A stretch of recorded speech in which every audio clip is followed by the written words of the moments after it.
اللہ کے رسول نے یوں بتا دیا، کتاب والا کہتا ہے آپ بچوں کے لیے بھی رحمت بنے، آپ بوڑھوں کے لیے بھی رحمت بنے، کہ نبی کریم صلی اللہ علیہ وسلم نے فرمایا جو ہمارے بچوں پر شفقت نہیں کرتا، جو ہمارے بڑوں کا اکرام نہیں کرتا، وہ ہم میں سے نہیں۔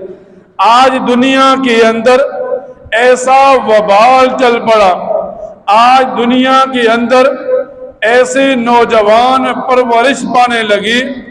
جنہیں نہ چھوٹے کے ساتھ شفقت کا معاملہ یاد ہوتا ہے، جنہیں نہ بڑے کے ساتھ عزت و اکرام کا معاملہ یاد ہوتا ہے،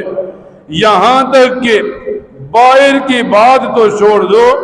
آج تو گھر میں ماں اور باپ بھی نوجوان اولاد سے پریشان ہے، یہاں تک کہ جب بیٹا جوان ہو جاتا ہے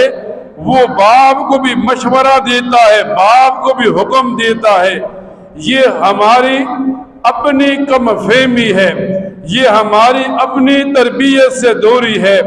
ہم نے بیٹے کو دنیا تو سکھا دی، ہم نے بیٹے کو دین نہیں سکھایا۔